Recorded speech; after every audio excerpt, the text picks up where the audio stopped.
Baik, kita mulai. Bismillahirrahmanirrahim. Assalamualaikum warahmatullahi wabarakatuh. Innalhamdulillah nahmaduhu wa nasta'inuhu wa nastaghfiruh wa na'udzu billahi min sururi anfusina wa min sayyiati a'malina. Man yahdihillahu fala mudhillalah wa man yudlilhu fala hadiyalah. Asyhadu an la ilaha illallah wahdahu la syarikalah wa asyhadu anna Muhammadan abduhu wa rasuluh la nabiyya ba'da amma ba'd. Alhamdulillah, segala bentuk puji dan syukur pada Allah Subhanahu wa Ta'ala, yang dimana berkat rahmat serta karunia-Nya kita dapat dipertemukan kembali di pertemuan yang kedua, yang insya Allah kita akan melanjutkan pembahasan kita mengenai tafsir Quran atau mentadabburi Al-Quran. Ya, insya Allah kita akan melanjutkan ke surat Al-Baqarah.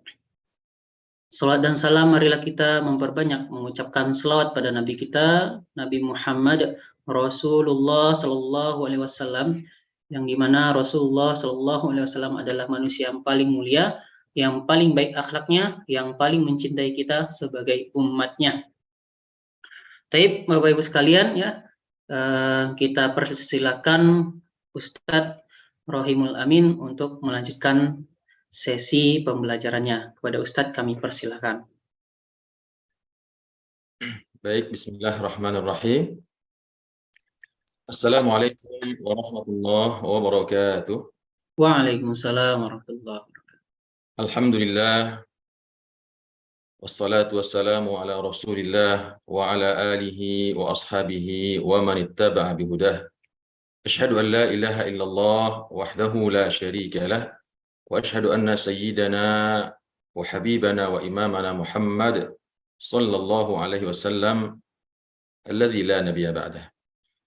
Allahumma salli wa sallim ala hadha an-nabiyil karim wa ala alihi wa ashabihi wa man ittaba'a bihudahu ila yaumiddin. Amma ba'da.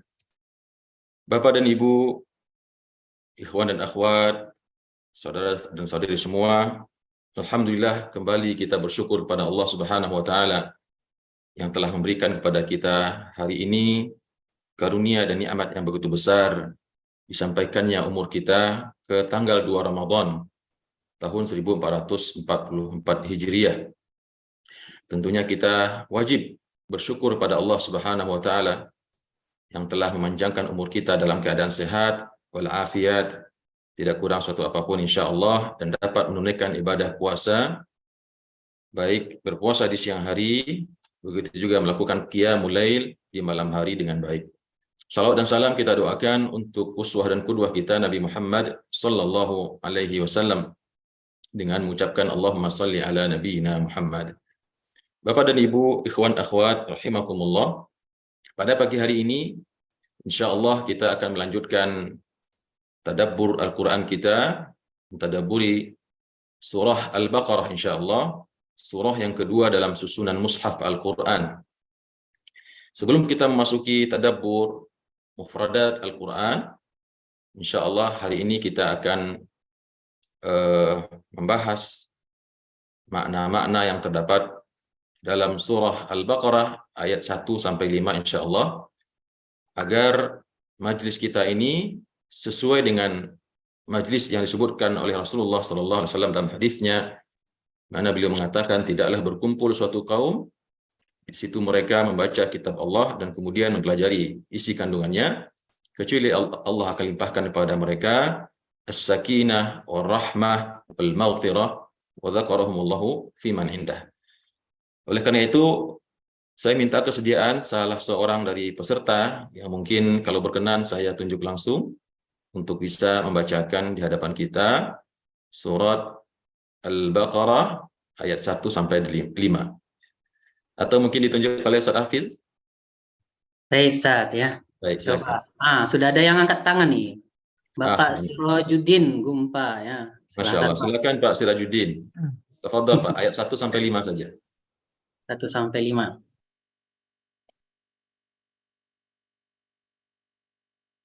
أعوذ بالله من الشيطان الرجيم بسم الله الرحمن الرحيم ألف لام ميم. ذلك الكتاب لا ريب فيه هدى للمتقين الذين يؤمنون بالغيب ويقيمون الصلاة ومما رزقناهم ينفقون والذين يؤمنون بما أنزل إليك وما أنزل من قبلك وبالآخرة هم يوقنون أولئك على هدى من ربهم وأولئك هم المفلحون. Baik, terima kasih Pak Sirajuddin, jazakumullahu khairan, yang telah membacakan di hadapan kita surat Al-Baqarah ayat 1 sampai 5. Masya Allah, bacaannya sangat baik. Mudah-mudahan Pak Sirajuddin termasuk golongan yang dalam hadis Rasulullah SAW mengatakan, Al-mahiru bil Quran ma'as safaratil kiramil bararah. Orang yang mahir di dalam membaca Al-Quran, mahir di dalam membaca dengan tajwidnya, dengan hukumnya, dengan madnya, dengan wakaf dan ibtidaknya, mereka nanti kelak di hari kiamat akan diberikan sebuah tunggangan meniti jembatan Shiratal Mustaqim yang bernama As-Safaratil Kiramil Bararah, yang melesat dengan cepat membawa penunggangnya menuju surganya Allah Subhanahu wa taala. Namun yang belum lancar membaca Al-Qur'an, kata Rasulullah, "Walladzi yatata'atu fihi lahu ajran." Orang yang masih belum lancar membaca Al-Qur'an, terbata-bata dalam mengeja atau membacanya, maka justru diberikan 2 pahala oleh Allah Subhanahu wa taala. Pahala yang pertama adalah pahala dia membaca Al-Qur'an, yang kedua pahala terbata-batanya lidahnya pembaca tersebut dalam membaca kitab Allah. Mudah-mudahan Allah muliakan kita senantiasa dengan membaca Al-Qur'an. Baiklah Bapak dan Ibu yang dimuliakan Allah, sebelum kita masuk kepada tafsir mufradat atau tadabbur mufradat, kita berkenalan dulu dengan surah Al-Baqarah ini. Surah Al-Baqarah yang berada dalam posisi surah kedua dalam mushaf Al-Quran dinamakan dengan Al-Baqarah karena surat ini membahas tentang, atau Al-Baqarah itu artinya adalah sapi betina. Al-Baqarah di dalam bahasa Arab, dalam bahasa Indonesia adalah sapi betina. Tentunya kita bertanya, kenapa dinamakan dengan Al-Baqarah? Kenapa surat Al-Quran dinamakan dengan nama binatang, ya, sapi betina? Ya, tentunya seperti yang pernah kita sampaikan sebelumnya, penamaan Al-Quran, susunan surat-surat Al-Quran, susunan ayat-ayat Al-Quran, semua itu bersifat tauqifi. Sudah mutlak dari Allah Subhanahu wa taala, bukan karang-karangannya Nabi kita Nabi Muhammad, bukan karangannya malaikat Jibril apalagi sahabat Rasulullah, tapi sudah wahyu daripada Allah kepada malaikat Jibril terkait penamaan surah-surah Al-Qur'an. Nah, di antara hikmah penamaan surah-surah Al-Qur'an, baik surah Al-Baqarah, surah Ali Imran, surah An-Nisa dan surah-surah yang lainnya, Allah mengangkat tema, ya, yang paling menarik, yang paling penting yang dibahas, yang meminta perhatian orang yang bacanya di dalam surah tersebut. Nah, dalam surah Al-Baqarah ini kisah Nabi Musa dengan kaumnya yang menyembah sapi sepeninggal beliau, itulah yang diangkat oleh Allah menjadi nama daripada surah Al-Baqarah ini. Surah Al-Baqarah juga memiliki beberapa nama, di antaranya disebut dengan Fustulatul Quran atau puncaknya Al-Quran, karena memang surah Al-Baqarah ini surah yang paling panjang, surah yang paling lengkap membahas tentang segala macam tema-tema dan permasalahan yang terdapat dalam agama Islam, baik mengenai akidah, kemudian mengenai kisah-kisah, mengenai ibadah, mengenai akhlak-akhlak yang terdapat di dalam ajaran Islam itu sendiri. Kemudian Bapak dan Ibu yang dimuliakan Allah, surah Al-Baqarah juga digandengkan dengan surah Ali Imran, diberi nama dengan Az-Zahrawan, yaitu 2 surat yang memberikan cahaya. Kemudian surah Al-Baqarah, sebagaimana telah kita ketahui, jumlahnya 286 ayat, merupakan surah yang paling panjang di antara surah-surah Al-Quran. Dan di dalamnya terdapat satu ayat yang juga merupakan ayat paling panjang yang berbicara tentang muamalah, tentang bagaimana tata cara kita dalam berhutang, dalam melakukan transaksi dengan sesama manusia, yaitu ayat 282.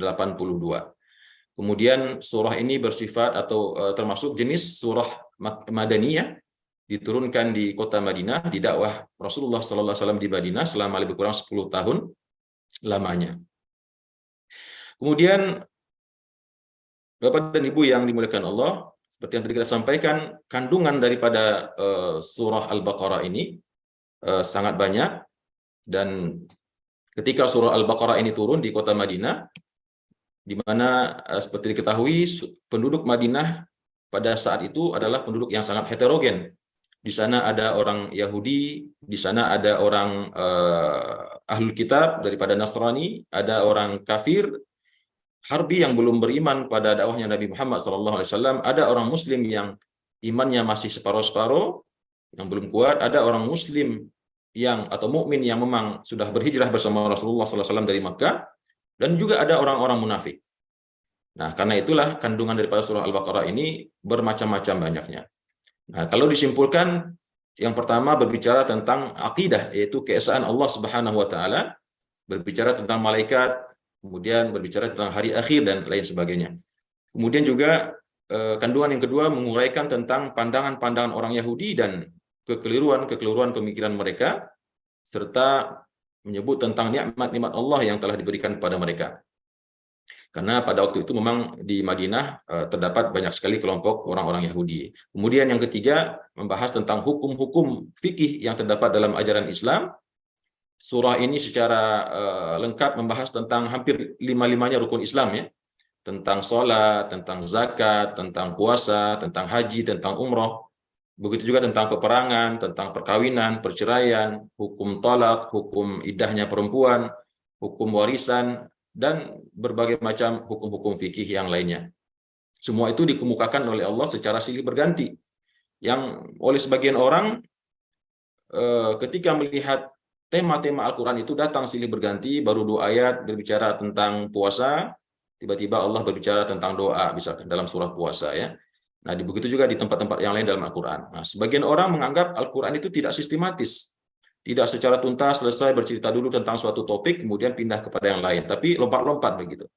Namun bagi orang yang mentadabburi Al-Quran, bagi orang yang mau menggali Al-Quran dan memahami bagaimana kemukjizatan Al-Quran ini, justru sebaliknya, di situ mereka akan mendapatkan keserasian daripada ajaran-ajaran Islam, ya. Keserasian daripada susunan Al-Quran yang menggambarkan universalnya atau kompleksnya ajaran Islam tersebut. Jadi kalau kita bisa istilahkan, ketika kita membaca Al-Quran, jangan kita pisahkan keyakinan kita terhadap haramnya khamar, terhadap haramnya riba, dengan keyakinan kita terhadap bahwasanya ada hukum-hukum talak, hukum-hukum iddah perempuan, hukum-hukum tentang haramnya memakan harta riba, yang juga pada waktu yang sama harus kita indahkan. Makanya di dalam Al-Baqarah ini terdapat satu ayat yang mengatakan, ya ayyuhalladzina amanu udkhulu fis silmi kaffah. Wahai orang-orang beriman, masuklah ke dalam Islam itu secara kaffah. Tidak separuh-separuh, tidak sepotong-sepotong. Ya, makanya ketika kita baca Al-Quran, surah Al-Baqarah ini terutama, kita akan mendapatkan begitu lengkap permasalahan yang terdapat di dalam Al-Quran ini. Dan juga di antara hikmahnya adalah, sebagaimana dikatakan oleh para ulama Al-Quran, itulah salah satu mukjizatnya Al-Quran, yang ketika menyusun sebuah cerita, ketika menyusun sebuah berita, dibuat sevariatif mungkin, sehingga orang yang membacanya tidak pernah bosan. Berbeda dengan seandainya suatu topik dibahas dari awal sampai akhir dengan detail, sampai selesai, kemudian baru pindah ke topik berikutnya, mungkin bisa jadi orang yang bacanya akan bosan dan tidak mau melanjutkan ke topik berikutnya. Sehingga disitulah kita, tanpa kita sadari Bapak dan Ibu, ketika kita membaca Al-Quran, kita tidak pernah merasakan bosan. Padahal yang kita baca berulang-ulang, berkali-kali itu juga teksnya. Kita baca daripada surat Al-Baqarah atau Al-Fatihah, Al-Baqarah, Ali Imran, dan seterusnya, tamat sampai surat An-Nas. Kemudian kita baca kembali, kita ulang sekali lagi, 2 kali lagi, bahkan di bulan Ramadan ini ada yang khatam 2 kali, 3 kali, sampai 5 kali, padahal yang dibaca itu saja. tidak ada tambahan dan tidak berkurang. Tapi karena mukjizatnya Al-Quran di dalam susunan redaksinya, susunan cerita-ceritanya, sehingga otak kita pun, meskipun kita mungkin sebagian tidak paham akan artinya, tapi di dalam otak kita dipengaruhi oleh susunan Al-Quran ini, sehingga kita tidak pernah bosan membacanya. Subhanallah, Maha Suci Allah dengan kalamnya. Kemudian Bapak dan Ibu yang dimuliakan Allah, tentunya surah Al-Baqarah ini memiliki banyak sekali keutamaan. Surah yang paling utama dalam Al-Quran, surah yang juga dalam hadis Rasulullah SAW mengatakan, bacalah surah Al-Baqarah, janganlah engkau menjadikan rumahmu seperti kuburan, karena sesungguhnya rumah yang dan bacalah surah Al-Baqarah di rumahmu, karena sesungguhnya rumah yang dibacakan padanya surah Al-Baqarah, rumah tersebut akan terjauh daripada syaitan atau iblis laknatullahi alaihim. Begitu juga pada zaman Rasulullah, ketika Rasulullah mengutus utusan dari sekelompok sahabatnya, maka biasanya Rasulullah akan menanyakan siapa di antara mereka yang hafal surah Al-Baqarah. Karena memang dahulu para sahabat tidak melanjutkan menghafal Al-Quran sebelum mereka menguasai seluruh makna-makna, pemahaman, dan hukum-hukum yang terdapat di dalam Al-Quran. Sehingga ketika seorang sahabat telah menguasai surah Al-Baqarah, telah hafal, maka otomatis dia pasti menguasai seluruh hukum-hukum yang terdapat di dalam agama Islam secara umum. Nah, baiklah Bapak dan Ibu yang dimuliakan Allah, sekarang insya Allah bismillahirrahmanirrahim kita akan masuk kepada tema pembahasan, yaitu tadabbur ayat 1-5 daripada surat Al-Baqarah ini. Mohon izin saya share.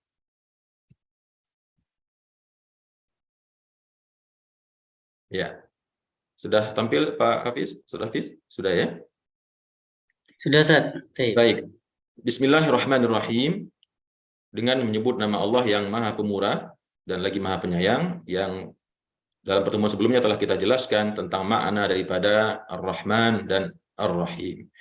Kemudian kita masuk dalam surah Al-Baqarah, Alif Lam Mim. Nah, Bapak dan Ibu yang dimuliakan Allah, barangkali sebagian kita mungkin ada yang belum memahami kenapa dibaca Alif Lam Mim, bukan seperti yang tertulis alama begitu ya. Nah, ini dalam Al-Quran disebut dengan al-ahruf al-mutaqatti'ah ya, huruf-huruf yang terpotong-potong yang banyak terdapat di dalam awal-awal surah-surah Al-Quran yang lainnya. Dalam tempat yang lain kita menemukan alif lam ra ya, tidak dibaca ala ra ya, atau alif lam mim shad tidak dibaca ala masa, atau Yasin tidak dibaca yes atau yasa ya. Ya, begitu juga kaf ha ya ain shad. Jadi cara membaca ketika kita bertemu dengan pangkal surah yang menyebut huruf-huruf hijaiyah seperti ini, kita membacanya dengan melafalkan setiap huruf itu dengan bunyinya ketika dia disebut dalam keadaan sendiri. Contoh alif. Jadi kita bacanya alif bukan a gitu ya. Alif, kemudian lam. Nah, karena ada mad di atasnya, maka dan itu adalah mad wajib musaqqal, mad wajib yang wajib diberikan harakatnya 6 harakat, maka kita baca panjang sebelum menjumpai huruf akhir daripada bunyi huruf tersebut. Lam ya, dibacanya lam. Dibaca dipanjangkan dulu la-nya, baru ditutup dengan mim-nya. Alif lam. Nah, kemudian di mim-nya, karena lam tadi berakhiran dengan huruf juga, huruf mim, dan bertemu dengan huruf mim yang berikutnya, maka dia menjadi gunnah ya. Itu kan mim namanya. Alif lam.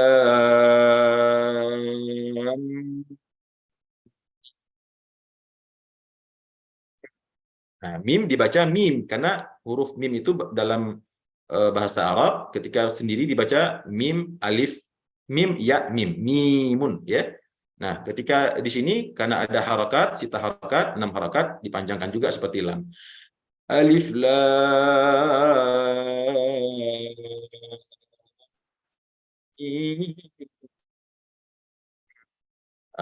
Gunnah mimnya tidak mesti selama lam dan mimnya, cukup 2 harakat saja. Nah, Bapak dan Ibu yang dimuliakan Allah, ikhwan dan akhwat hafizakumullah, Alif lam mim ini ya seperti yang kita sampaikan tadi merupakan huruf mutaqatti'ah, yaitu penggalan-penggalan atau potongan-potongan huruf hijaiyah yang terdapat di dalam sejumlah surah-surah Al-Qur'an. Nah, kita ingin jelaskan sedikit tentang apa maksud daripada huruf hijaiyah yang terpotong-potong ini. Kalau dulu, kalau kita ingat di versi-versi terjemahan Al-Quran, selalu ditulis terjemahannya Alif Lam Mim hanya Allah saja yang mengetahuinya. Ya. Nah, namun kalau kita bisa membuka berbagai macam referensi daripada kitab-kitab tafsir dan ilmu Quran, maka sesungguhnya dalam sejarah, sejak zaman Rasulullah, para sahabat alaihimussalam, sampai di masa-masa mutaakhirin, telah banyak yang memberikan pendapat tentang arti atau makna daripada huruf-huruf mutaqatti'ah ini. Berbagai macam pendapat ya, yang masyhur diantaranya yang pertama mengatakan itu adalah nama-nama surah Al-Quran. Jadi surah Al-Baqarah juga disebut dengan surah Alif Lam Mim ya. Surah Alif Lam Ra di dalam Alif Lam Mim juga di surah Ali Imran ya. Namun pendapat ini tentu tidak kuat karena beberapa surah juga dimulai dengan Alif Lam Mim seperti surah Ali Imran misalnya. Kemudian ada juga yang mengatakan huruf-huruf ini adalah singkatan nama-nama Allah. Ya, itu ada yang mengatakan Al-Ahad, kemudian mim lam itu Al-Latif dan mim itu Al-Majid ya.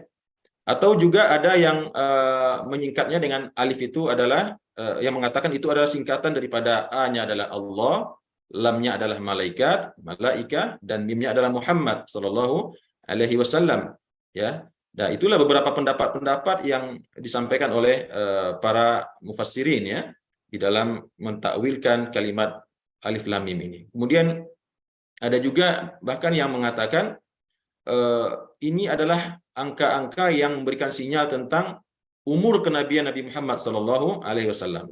Dalam tafsir Al-Qurtubi dijelaskan ketika Nabi Muhammad didatangi oleh orang-orang kafir yang mereka menyatakan keheranannya, kenapa Quran engkau itu Nabi wahai Muhammad dibuka dengan huruf-huruf yang terpotong-potong begitu. Kemudian mereka menjelaskan kami menganggapnya atau memahaminya bahwasanya itu adalah umur kenabianmu. Ketika mereka mengatakan Alif Lam Mim, alif itu nilainya 1, lam itu nilainya 30, kemudian mim itu nilainya 40. Berarti 1 tambah 30 tambah 40, 71. Berarti mereka mengatakan berarti engkau ini wahai Muhammad hanya risalah kenabianmu atau ajaranmu hanya berumur 71 tahun. Kemudian mereka minta lagi kepada Nabi Muhammad, adakah yang lain? Ya Rasulullah bacakan yang berikutnya, Alif Lam Mim Ra. Yang mereka hitung lagi, alif itu 1, lam 30, mim 40, ra 200. Nah, begitulah kira-kira mereka meletakkan angka-angka tersebut ya, sehingga jumlahnya menjadi 241. Artinya mereka semakin bingung karena ada lagi kaf, ha, ya, ain, shad. Nah, itu entah bagaimana lagi cara menghitungnya sehingga akhirnya kesimpulan itu tidak bisa diterima ya. Nah, dari sekian banyak pendapat Bapak dan Ibu yang dimuliakan Allah, pendapat yang paling kuat yang kiranya mendekati kepada kebenaran, karena yang namanya Al-Quran itu adalah kitab petunjuk. Tidak mungkin ada bunyi atau kalimat atau ayat di dalam Al-Quran yang tidak memiliki fungsi sama sekali. Tidak menjadi petunjuk bagi kita sebagai umat, sebagai manusia yang tujuan oleh Allah diberikan kepada kita. Jadi tidak mungkin Al-Quran itu ada yang sia-sia di dalamnya. Maka para ahli takwil atau para ahli ilmu Al-Quran mengambil kesimpulan yang kiranya kesimpulan ini bisa kita terima, mengatakan bahwasanya ketika Allah memulai surah-surah dalam Al-Quran dengan menyebut Alif Lam Mim, Alif Lam Ra, Alif Lam Mim Shad, Kaf Ha Ya Ain Shad, atau bahkan ada yang satu-satu huruf saja, Shad, ada yang Qaf, ada yang Nun, ada yang 2 huruf, Toha, Yasin, ada Ain, Sin, Qaf. Nah, setelah diperhatikan Bapak dan Ibu yang dimuliakan Allah, setiap surah yang dimulai dengan huruf-huruf mutaqatti'ah ini pasti di ayat pertama, ayat kedua setelahnya, ya, ayat berikutnya dan atau ayat yang setelah ayat yang kedua di belakangnya, semuanya intinya adalah mengangkat tentang keagungan Al-Quran, mengangkat tentang kehebatan Al-Quran. Contoh dalam surah Al-Baqarah ini, Alif Lam Mim, Dzalikal kitabu la raiba fihi hudan lil muttaqin. Nah, begitu juga dalam surah Ali Imran, Alif Lam Mim, Allahu la ilaha illa huwal hayyul qayyum. Nah, di ayat ketiganya Allah mengatakan, Nazzala 'alaikal kitaba bil haqqi musaddiqan lima baina yadayhi wa anzalat taurata wal injil. Allah mengatakan menurunkan Al-Qur'an yang menjadi pembenar antara kitab-kitab yang sebelumnya. Intinya Bapak dan Ibu yang dimuliakan Allah, ketika Allah mengatakan Alif Lam Mim itu untuk melemahkan orang-orang kafir Quraisy, orang-orang kafir yang seakan Allah mengatakan gini, Al-Qur'an ini yang engkau dengar di dalam, yang kalian dengar di telinga kalian, isinya, kandungannya berasal daripada huruf-huruf hijaiyah yang merupakan huruf-huruf bahasanya kalian sendiri. Jadi bukan bahasa Persia, bukan bahasa India, bukan bahasa Cina, dan bukan bahasa yang lain, tapi Al-Quran ini turun dengan bahasa kalian sendiri, kata Rasulullah, kata Allah, demikian kira-kira. Nah, tapi kenapa kalian tidak sanggup menandingi Al-Quran ini? Kenapa kalian tidak sanggup membuat satu surat saja? Bahkan satu ayat saja kalian tidak sanggup untuk membuat yang sama dengan Al-Quran kehebatannya. Padahal Al-Quran itu ditulis dengan huruf-huruf hijaiyah yang merupakan penyusun kata-kata bahasa mereka sendiri. Makanya kalau kita lihat setiap Al-Quran, surah Al-Quran yang dimulai dengan huruf-huruf mutaqatti'ah ini, pasti setelah itu menyebutkan kemu'jizatan, keagungan dan kehebatan Al-Quran. Nah, ini sedikit Bapak dan Ibu tentang perkenalan tentang huruf mutaqatti'ah ini. Kemudian yang kita lanjutkan yang kedua, Dzalikal kitabu la raiba fihi hudan lil muttaqin. Dzalika, ya, dzalika itu adalah ismul isyarah, kata penunjuk atau huruf penunjuk. Dzalika berarti itu. Dzalikal kitabu, kitab itu, ya. Dzalika al-kitabu itu satu kesatuan, buku itu, bukan berarti itu adalah buku, bukan. Tetapi buku itu, ya. Al-kitab di sini yang dimaksud dengan Alkitab adalah Al-Qur'anul Karim. Jadi Al-Qur'an itu memiliki banyak nama, ada Al-Qur'an, ada Al-Furqan, ada Alkitab, ya. Banyak sekali nama-nama Al-Qur'an yang disebutkan oleh Allah di dalam Al-Qur'an, termasuk hudan juga. Nah, yang dimaksud oleh Allah di sini dzalikal kitabu itu adalah Al-Qur'anul Karim. Kenapa dikatakan kata-kata dzalika, bukan hadza atau hadhihi, padahal Al-Qur'an itu mungkin berada dekat dengan Nabi Muhammad sallallahu alaihi wasallam. Para ulama takwil, ulama tafsir menjelaskan ini menunjukkan bahwasanya Al-Qur'an itu agung dan tinggi. Karena orang Arab meskipun benda itu dekat di hadapan mereka, tapi ketika ingin menunjuk suatu benda yang menurut mereka benda suci, benda agung, mereka menggunakan kata-kata isyarat jauh. Jadi buku itu bukan buku ini, padahal bukunya ada di hadapan mereka. Tapi ketika ingin mengagungkan suatu benda, karena benda itu dianggap tinggi, ya, agung tempatnya, maka diganti dengan isim isyarahnya atau kata penunjuknya adalah itu, dzalikal kitab, ya. Karena memang Al-Qur'an itu tinggi, ya, tinggi posisinya, agung kedudukannya, dan tidak bisa dicapai kedudukannya itu kecuali oleh orang-orang disucikan oleh Allah. La raiba fih, ya. La berarti tidak ada, raiba keraguan-raguan, fihi di dalamnya. Nah, Bapak dan Ibu, di sini kita lihat ada dua tanda wakaf yang berbentuk titik tiga, ya.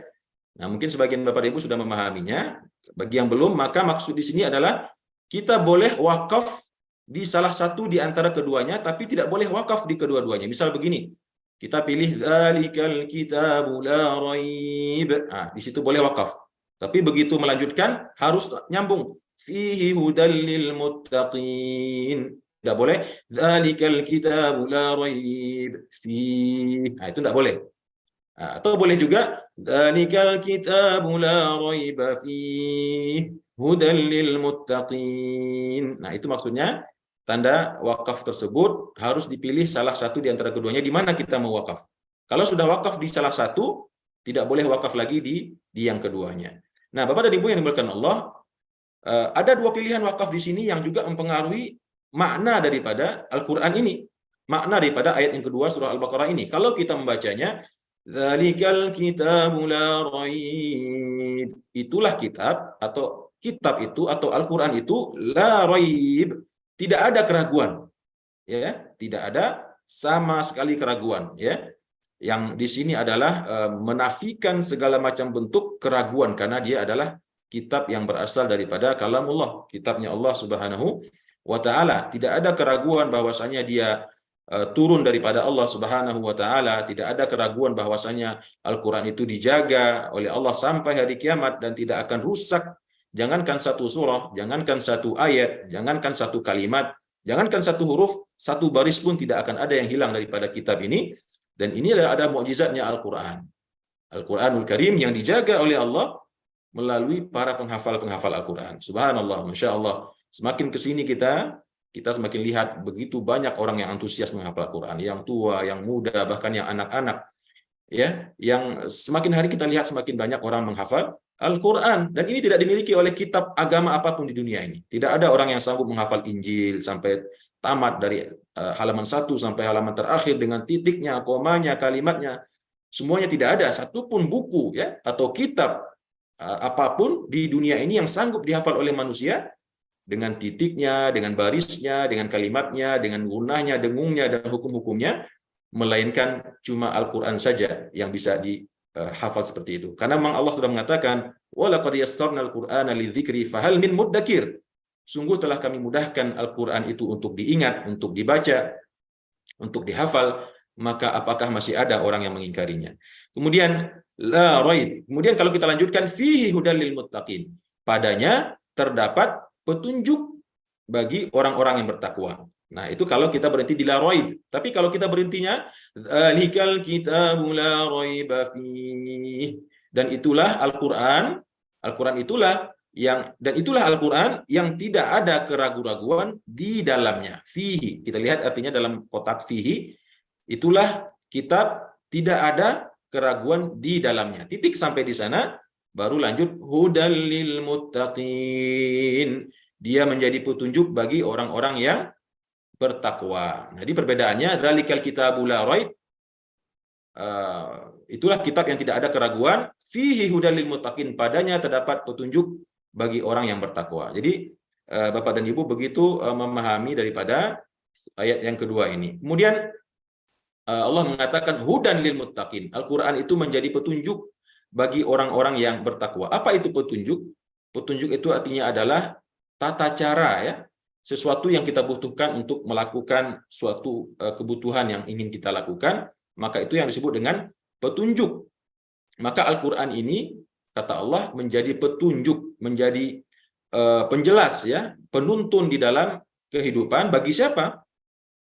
Al-Quran itu menjadi petunjuk, ya, bagi orang yang menghendakinya. Ya, orang kafir bisa saja dia ketika membaca Al-Quran dia mendapatkan petunjuk, tapi dia tidak menginginkannya, begitu. Dia tidak menginginkannya, dia berpaling daripadanya, sehingga Al-Quran itu dikatakan hudan lil muttaqin. Al-Quran itu baru bisa menjadi petunjuk seandainya yang membacanya itu adalah orang-orang yang bertakwa. Siapa itu orang-orang yang bertakwa? Berasal daripada kata ittaqa yattaqi, yaitu orang yang takut kepada Allah Subhanahu wa taala. Orang-orang yang karena takutnya kepada Allah, akhirnya dia dengan tunduk dan ikhlas melaksanakan semua yang Allah perintahkan dan dia jauhkan semua yang Allah larang. Itulah kategori yang universal mengenai orang-orang muttaqin secara umum. Nah, namun Bapak dan Ibu yang dimuliakan Allah, seperti yang pernah kita sampaikan sebelumnya, sebaik-baik cara mentafsirkan kalimat Al-Quran adalah dengan penjelasan Al-Quran itu sendiri. Allah mengatakan hudan lil muttaqin. Al-Quran itu menjadi petunjuk bagi orang-orang yang bertakwa. Pertanyaannya, siapa orang yang bertakwa itu, Bapak dan Ibu? Nah, tentunya yang paling baik caranya adalah kita melihat langsung kepada penjelasan Al-Quran. Ya, kita tidak langsung mencari buku tafsir atau mencari pendapat orang lain, tapi kita langsung baca Al-Quran itu sendiri. Al-Quran, Allah langsung menjelaskan siapa itu orang yang muttaqin itu. Dijelaskan di dalam ayat berikutnya, kata Allah, Alladzina yu'minuna bil ghaibi wa yuqimuna as-salata wa mimma razaqnahum yunfiqun. Alladzina, yaitu orang-orang yang yang yu'minuna, mereka itu beriman. Beriman dengan apa? Al-ghaibi, bil ghaibi, dengan yang gaib. Orang-orang yang beriman dengan yang gaib itu kriteria yang pertama, orang yang muttaqin. Apa itu yang gaib, Bapak dan Ibu? Yang dimaksud dengan yang gaib di sini adalah segala sesuatu yang diceritakan oleh Allah melalui Al-Quran dan Rasulnya Sallallahu Alaihi Wasallam yang tidak bisa ditangkap oleh panca inderanya manusia. Yang gaib adalah Allah itu sendiri, yang gaib adalah malaikat, yang gaib adalah hari kiamat, yang gaib adalah siksa kubur, yang gaib adalah neraka, yang gaib adalah surga, yang gaib adalah padang mahsyar, yang gaib adalah mizan, timbang bagaimana nanti proses mizannya kita di hari kiamat, yang gaib adalah syaitan dan iblis itu sendiri, yang gaib adalah jin, dan segala sesuatu yang memang tidak bisa kita buktikan melalui panca indera kita, maka itulah yang masuk dengan al-ghaib. Jadi orang-orang yang dia beriman dengan perkara yang gaib itu mendahulukan iman, bukan menanya bagaimana hakikatnya, bagaimana bentuknya, bagaimana keadaannya, tapi yang pertama dilakukan adalah dia beriman dulu. Karena yang namanya iman itu adalah menerima secara spontan. Nah, itu yang dimaksud dengan iman. Tapi kalau digali dulu, dicari dulu, dibuktikan dulu, nah itu belum masuk kategori orang yang beriman ya. Apalagi itu perkara yang gaib. Diyakini dulu, benar nggak ada surga itu, benar nggak ada neraka itu, atau benar nggak ada siksa kubur itu, sehingga ada orang yang dengan segala cara masuk ke dalam kubur, masukin kamera dan lain sebagainya. Nah ini tentu tidak yang dimaksud dengan alladzina yu'minuna bil ghaib. Beriman dengan yang gaib, beriman secara spontan bahwasanya Allah itu ada, malaikat itu ada, surga itu ada, neraka itu ada, hari kiamat itu benar adanya, dan hanya Allah yang tahu kapan akan terjadinya. Kemudian orang yang kedua, wa yuqimunas shalah. Orang muttaqin yang kedua adalah orang yang wa yuqimun, yaitu orang yang mendirikan. Ya, as-shalah, mendirikan apa? Mendirikan salat. Nah, apa artinya mendirikan di sini Bapak dan Ibu? Tentunya yang dimaksud dengan mendirikan adalah mulai daripada mengerjakannya dengan waktu yang seutuhnya atau 5 kali dalam sehari semalam, tidak bolong-bolong, tidak zuhur saja, tidak subuh saja, kemudian asar tidak, maghrib tidak, kemudian isya kembali sholat, tidak. Bukan itu yang dimaksud dengan iqamah atau yuqimunas shalah. Mendirikan semua waktunya, mendirikan di awal waktu. Ya, inna sholata kanat 'alal mu'minina kitaban mauquta. Salat itu ada waktu-waktu yang telah Allah berikan. Mendirikannya dengan khusyuk, menunaikan sholat itu dengan khusyuk, tidak asal sholat saja. Kemudian juga mendirikan nilai-nilai daripada sholat itu sendiri. Inna sholata tanha 'anil fahsya'i wal munkar. Sesungguhnya sholat itu mencegah daripada perbuatan keji dan mungkar. Kalau orang ada sholat, terlihat dia sholat setiap waktu, tapi masih dengan terang-terangan melakukan mungkar dan keji dan fahsya dan maksiat, berarti dia belum termasuk orang yang mendirikan sholat. Karena sholat yang benar itu dia akan mencegah pelakunya atau orang mendirikannya daripada perbuatan yang keji dan mungkar. Kemudian wa mimma razaqnahum yunfiqun, dan daripada apa-apa yang kita rezekikan atau kita karuniakan kepada mereka, mereka menginfakkannya. Itu yang ketiga. Jadi yang pertama beriman dengan gaib, yang kedua mendirikan atau menegakkan salat, dan yang ketiga kata Allah, dan dari sesuatu, dari apa-apa razaqnahum, kami berikan rezeki kepada mereka, mereka menafkahkannya. Artinya orang yang mengeluarkan zakat, ya, tidak sekedar zakat saja, dia berinfak, bersedekah, bahkan juga berwakaf. Artinya orang-orang yang tahu bahwasanya semua yang dia dapatkan berupa harta benda itu adalah rezeki, pemberian dari Allah, ya, tidak atas daya dan upaya dia sendiri, maka dengan demikian dia pun dengan ringan, ya, dengan ikhlas, sukarela menafkahkan apa yang Allah rezekikan pada dia tersebut. Kemudian dalam surah yang keempat, walladzina yu'minuna bima unzila ilaik, dan walladzina, ya, dan orang-orang yang, ini kriteria yang keempat, yu'minuna bima unzila ilaika, orang-orang yang beriman dengan apa yang turunkan kepadamu, wama unzila min qablik, dan apa-apa di sini maksudnya adalah kitab, ya, yang diturunkan kepada nabi-nabi sebelummu, yang telah diturunkan kepadamu, dan sesuatu atau kitab yang diturunkan sebelum kamu, ya, berupa kitab Taurat, kitab Injil, kitab Zabur. Nah, ini yang dimaksud di sini adalah termasuk juga orang-orang ahli kitab. Orang-orang ahli kitab yang hidup di Madinah pada zaman dakwah pertama Rasulullah, yang mereka itu beriman dengan apa yang diturunkan kepada Nabi Muhammad, namun mereka tetap di dalam agama mereka sebagai orang Nasrani, dan mereka termasuk golongan ahli kitab yang hanif, yang masih diterima keimanan mereka kepada Allah Subhanahu wa Ta'ala. Dan begitu juga kita sebagai orang yang Muslim, kita bukan saja wajib mengimani Al-Quran saja, tapi juga wajib beriman dengan kitab-kitab yang sebelumnya, Injil, Taurat, dan Zabur. Cuman permasalahannya Injil yang mana yang mau kita imani, Taurat yang mana yang mau kita imani, itu permasalahannya. Karena hampir tidak bisa ditemukan lagi saat ini Injil yang betul-betul otentik, Injil yang betul-betul benar sesuai dengan Injil yang diturunkan kepada Nabi Isa alaihissalam. Apalagi Taurat, ya, karena memang sudah dirubah-rubah oleh tangan-tangan orang-orang yang ingkar pada Allah, yaitu golongan al-maghdubi alaihim dan ad-dhalin yang kemarin kita jelaskan.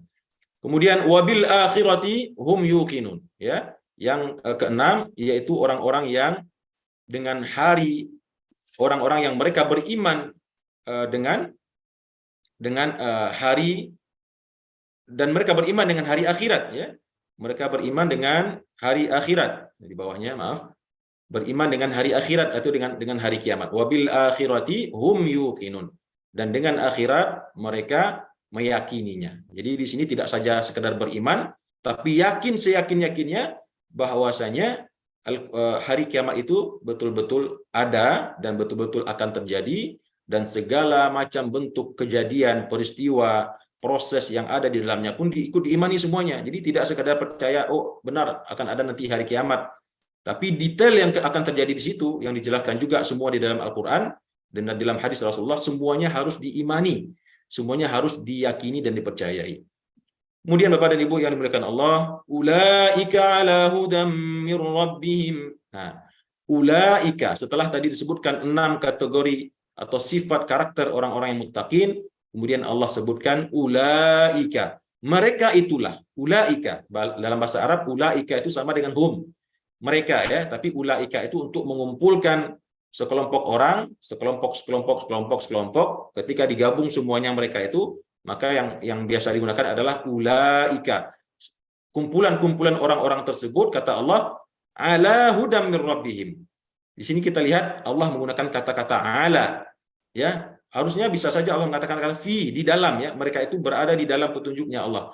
Tapi tidak. Ulaika ala, di atas.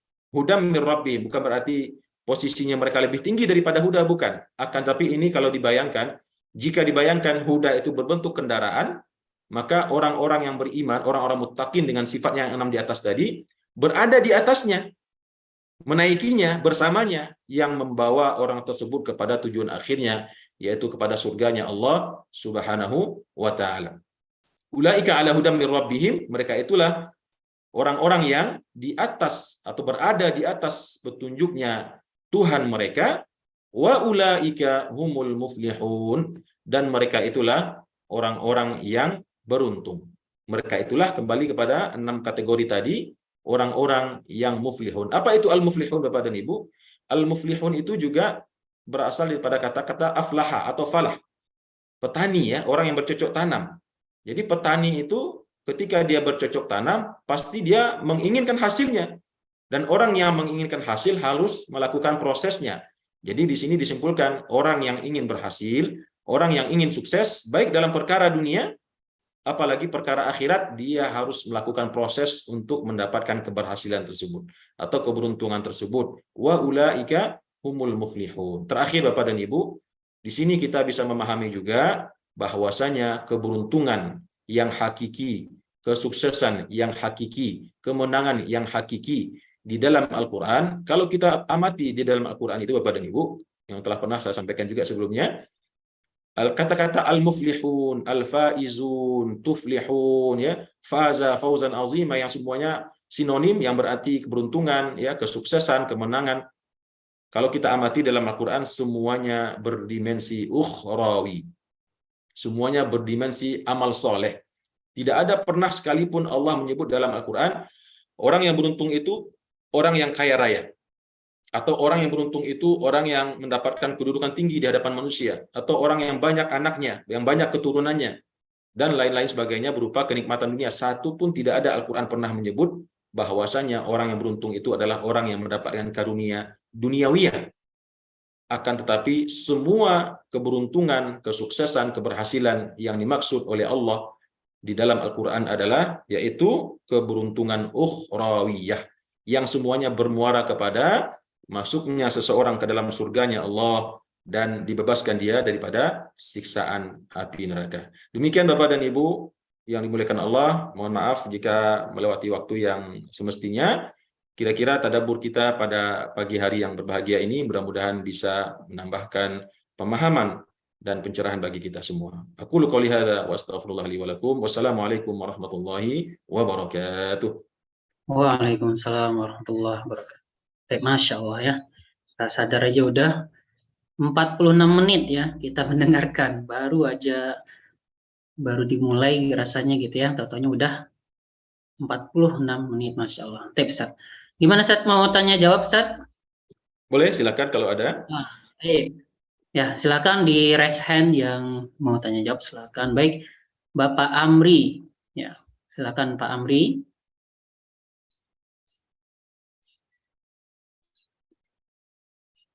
Tip 1. Oke. Ya, Assalamualaikum Ustaz. Waalaikumsalam warahmatullahi wabarakatuh. Ya Pak, silakan. Di ayat keempat, walladzina yu'minuna bima unzila ilaika. Ya. Wa ma unzila min qablika. Nah, tadi kayaknya belum dijelaskan. Bima unzila ilaika itu kaknya itu ke siapa ya? Ya, kaknya itu kepada Nabi Muhammad, Bapak. Walladzina yu'minuna bima unzila ilaika wa ma unzila min qablika. Dua-duanya kepada Nabi Muhammad. Oh, gitu ya. Ya, jadi orang-orang yang beriman kepada apa yang diturunkan kepada engkau, wahai Muhammad, dalam kurung, dan apa-apa atau kitab-kitab yang diturunkan kepada yang sebelum engkau. Muhammad gitu ya. Muhammad, ya. Qablika Muhammad lagi. Mungkin saya lagi ngantuk tadi Ustaz, nggak dengar kali. Khair insyaallah Pak. Ngantuknya orang puasa itu mudah-mudahan ibadah juga ya, karena tadi malam qiyam sampai pagi mungkin ya Pak. Amin, amin. Insyaallah. Masya Allah ya, luar biasa ya, kalau udah ngerti bahasa Arab pertanyaannya langsung. Lanjut ya ke Bapak Zulfikar Putra ya, silakan Pak.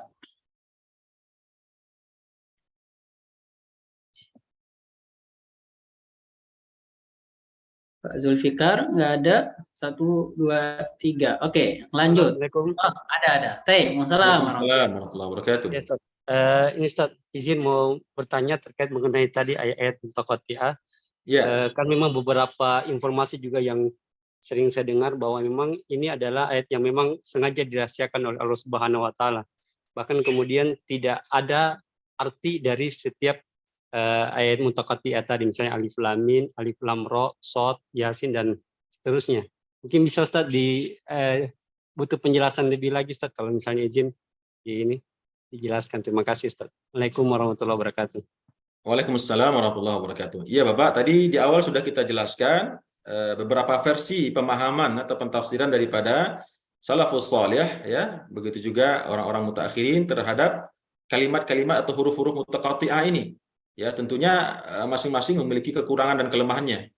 Nah, kita lebih cenderung kepada pendapat yang mengatakan bahwasanya tidak ada satupun ayat dalam Al-Quran itu diberikan oleh Allah kepada kita yang hampa makna, hampa hikmah, ya. Karena Al-Quran itu menjadi hudan linnas. Berarti kalau dikatakan Al-Quran menjadi hudan linnas, semua Al-Quran. Tidak mungkin ada yang tidak menjadi petunjuk. Nah, kita tadi sudah katakan, kita condong lebih cenderung kepada pendapat yang mengatakan bahwasanya tujuan Allah menyebut di awal-awal surah tertentu huruf-huruf muttaqati'ah ini dalam rangka melemahkan, atau bahasa kasar kita mungkin mohon maaf ngenyek lah, apa ngejek gitu Pak, mengejek gitu ya, mencemooh lah gitu ya, kira-kira mencemooh orang-orang kafir Quraisy.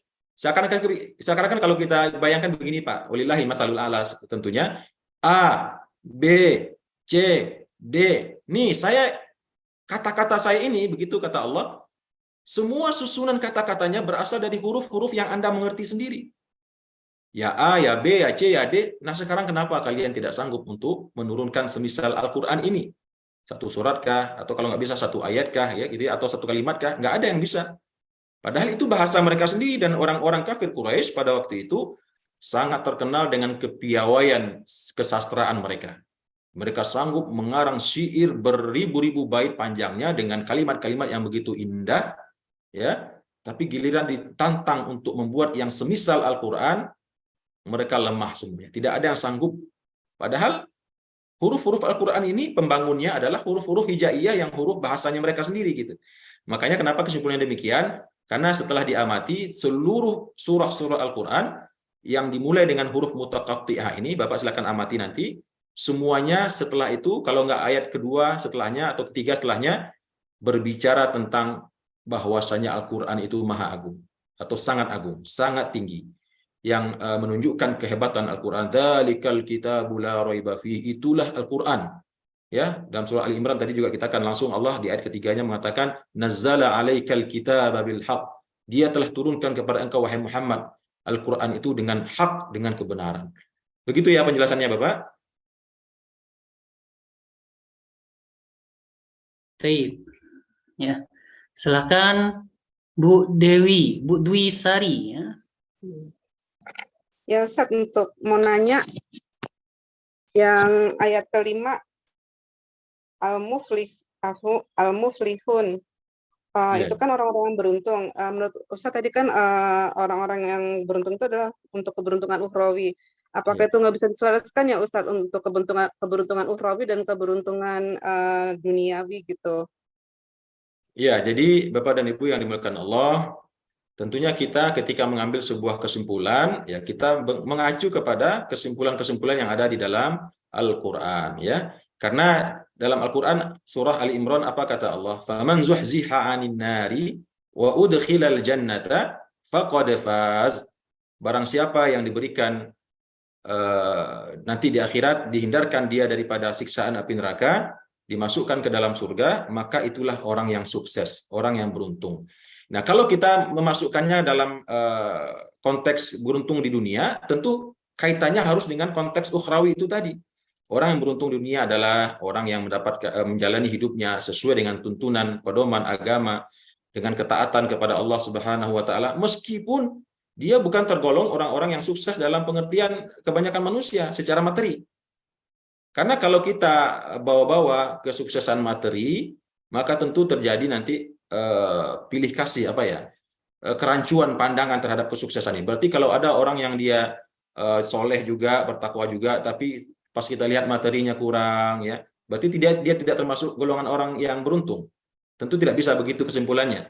Sehingga yang bisa kita pedomani adalah keberuntungan seseorang itu adalah ketika dia di dunia, ketika dia masih hidup, orang yang beruntung itu adalah orang yang sanggup menjadi orang yang bertakwa, orang yang menjalani hidupnya sesuai dengan keinginan Allah Subhanahu wa taala. Adapun soal harta benda dan segala macam, itu kan rezeki yang Allah beda-bedakan memang sesuai dengan hikmahnya. Allah jadikan si A jadi kaya, si B lebih kaya lagi, si C bahkan lebih kaya lagi, dan sebaliknya si D dan seterusnya lebih miskin, itu sesuai dengan keinginan Allah. Dan bukan kategori sukses di situ. Tapi kalau urusan ibadah, urusan akhirat, ukurannya adalah usaha kita masing-masing. Orang dikatakan sukses kalau dia melakukannya. Ya, kalau dia melakukannya sampai dia mendapatkan kesuksesan yang hakiki, itu adalah ketika kelak dia di akhirat menjadi penduduk surganya Allah Subhanahu wa taala. Jadi demikian Ibu, kita bukan berarti kita di dunia ini tidak mesti berusaha bekerja. Karena makanya saya sampaikan tadi, ketika kita baca Al-Quran, tidak bisa kita pahami sepotong-sepotong. Di sini mungkin kita simpulkan begini, tapi ketika kita berjumpa dengan surah Al-Qasas, ayat 78 kalau tidak salah, di situ Allah mengatakan bagaimana? وَابْتَغِي فِيمَا آتَاكَ اللَّهُ الدَّارَ الْآخِرَةَ وَلَا تَنْسَ نَصِيبَكَ مِنَ الدُّنْيَا. Dan carilah apa-apa yang telah Allah janjikan kepada kalian daripada kenikmatan akhirat. Surga Firdausil A'la dengan bidadarinya, dengan buah-buahannya, makannya yang enak-enak. Carilah itu dengan sekuat tenaga. Dengan sekuat tenaga, dengan semaksimalnya kata Allah. Tapi syaratnya apa? Wala tansa nasibaka minad dunya. Tapi jangan lupa pula ambil bagianmu minad dunya. Nah ini minad dunya, dari sebagian dunia saja. Tidak mesti semua ini kita dapatkan. Nggak mesti kita kaya juga, cantik juga, sehat juga, pejabat juga. Nggak mesti semuanya. Tapi minat dunia, sebagian daripada kenikmatan yang Allah hamparkan di atas dunia ini. Tapi yang utama adalah wabtaghi fima ataqallahu daral akhirah. Itu Al-Quran yang berbicara. Carilah kenikmatan, kesuksesan akhirat sekuat tenaga, semaksimalnya, wala tansa nasibaka minad dunya. Tapi jangan lupa pula kehidupanmu di akhirat, ya, karena dalam hadis dikatakan kadal faqru an yakunal kufra. Kefakiran, kemiskinan, kemelaratan itu adalah musuhnya kita umat Islam, karena dia bisa mengantarkan seseorang kepada kekufuran, kekafiran. Orang kalau miskin, terlalu melarat, dia tidak punya iman, nah itu sudah pasti tempat kembali ada kekafiran, kekufuran, ya. Wallahu a'lam bishawab. Baik, Masya Allah, luar biasa ya. Baik, kita lanjut ke Bu Ika ya, Bu Ika Rohlan, silakan Bu Ika di unmute.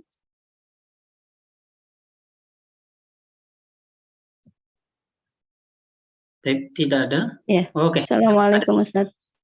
Assalamualaikum. Ya, mau tanya, pernah baca surah, arti dari terjemahan surah Al-Baqarah itu kan tentang apa ya, kayak ada pertanyaan dari kaum saat itu ya di surah. Nah, pertanyaan saya itu, apakah kita ketika tidak paham dengan suatu masalah, tidak boleh bertanya terlalu detail gitu, karena kan akhirnya ada apa, di dalam surah Al-Baqarah itu akhirnya ada ayat sambungan dari pertanyaan-pertanyaan dari surah dari sapi betina itu gitu. Terus yang kedua, pertanyaan saya yang kemarin Ustadz, surah Al-Fatihah. Malikin Nas itu di Al-Fatihah yang saya pernah lihat kan selalu malikinya itu bacaannya panjang.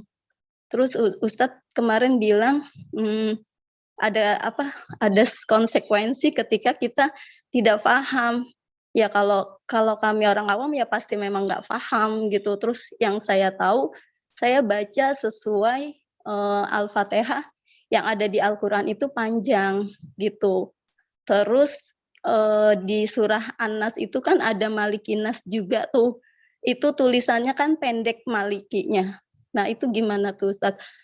Jadi kita sebaiknya harus pakai pada saat Al-Fatihah itu harus panjang atau pendek gitu. Karena kita kan juga nggak tahu harus ikut ke yang apa tuh Ustadz kemarin uraikan gitu.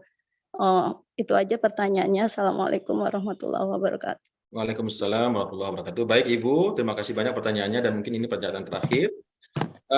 Tadi Ibu mengatakan dalam Al-Quran, ya mungkin ini sudah terlalu advance ya, nanti kita ketemu dengan ayat tersebut. Tapi baik kita jawab, dalam Al-Quran ini nanti ketika Allah berbicara tentang cerita orang-orang kaumnya Nabi Musa dengan sapi betinanya, di situ memang dicela oleh Allah mereka yang selalu bertanya-tanya. Nah, jadi bagaimana kita ini sebetulnya dalam kehidupan kita? Kita tidak boleh bertanya detail atau bagaimana? Nah, tentunya di sini yang harus kita pahami Bapak dan Ibu, yang dimaksud dengan dilarang bertanya itu adalah pertanyaan yang sebetulnya bukan pertanyaan untuk ingin tahu dan betul-betul ingin tahu. Tapi bahasa kitanya apa ya? Ngeyel gitu ya kira-kira ya. Ngeyel, bukan, dia sebetulnya sudah tahu gitu, tapi bertanya-tanya untuk melemahkan orang yang ditanya. Dia sudah tahu dan dia sudah bisa menalar apa yang dimaksud, tapi nanya terlalu detail. Ini bagaimana, itu bagaimana ya. Nah, ini yang dilarang oleh Allah dalam Al-Quran, dalam surah yang lain, la tas'alu an asya'i in tubdalakum tasukum. Janganlah kalian suka bertanya terhadap berbagai macam hal yang kalau itu dijawab secara detail oleh Rasulullah, kalian akan keberatan. Pernah dulu sahabat ketika turun perintah puasa, diwajibkan kepada kamu kutiba alaikumusiyam, kemudian dia bertanya, ya Rasulullah, apakah tiap tahun kita puasa? Apakah sepanjang waktu kita puasa?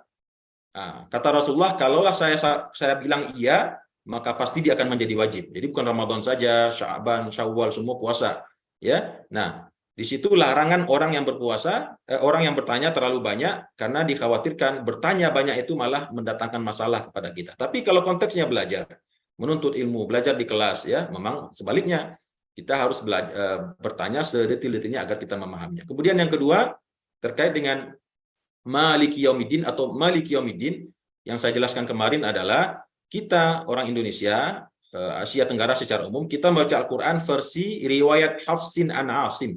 Ya, mungkin Ibu Bapak tidak perlu terlalu memusingkan apa itu maksudnya. Itu adalah salah satu riwayat yang ada dalam Al-Quran. Jadi riwayat ini Bapak dan Ibu, cara membacanya itu minimal ada 7. Bukan satu cara yang kita pahami di kita di Indonesia saat ini saja. Makanya saya katakan tadi, orang Maroko, Aljazair, Tunisia, mereka menggunakan riwayat Warash, ya, riwayat Imam Warash. Ketika mereka membaca Al-Fatihah misalkan, mereka membacanya Alhamdulillahirabbil alamin arrahmanir rahim maliki yaumiddin. Nah, itu ada ilmunya. Kita tidak bisa sembarangan merubah-rubah panjang pendeknya Al-Quran. Nah, karena kita Indonesia sudah belajar dari kita kecil dengan versinya riwayat Hafsin an Asim, yaitu memanjangkan maliki yaumiddin. Begitu juga di surat An-Nas malikin nas, tidak panjang. Karena beda artinya maliki yaumiddin dengan maliki yaumiddin.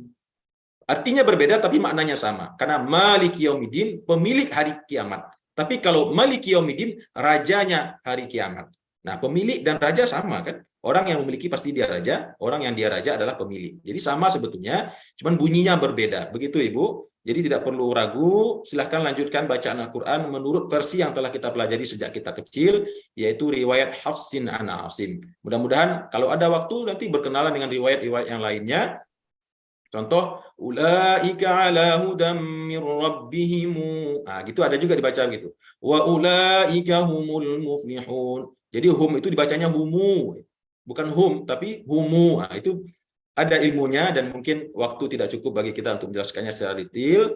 Tapi jawaban saya adalah tidak perlu Ibu merubah-rubah bacanya. Cukup ikuti yang setelah dipelajari sejak kecil. Wallahu a'lam bishawab. Masya Allah. Alhamdulillah. Ya. Alhamdulillah kita sudah melewati 2 menit ya. Kita cukupkan sampai di sini dulu. Ya, insya Allah besok pagi kita lanjutkan. Kita berdoa semoga Allah mengampuni dosa kita, dosa kedua orang tua kita, guru-guru kita, saudara kita kaum muslimin, kaum muslimat seluruh dunia.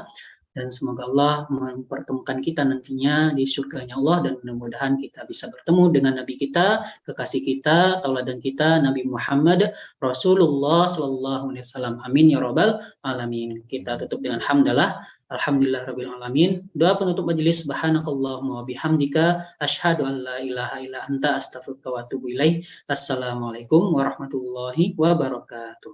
Waalaikumsalam warahmatullahi wabarakatuh.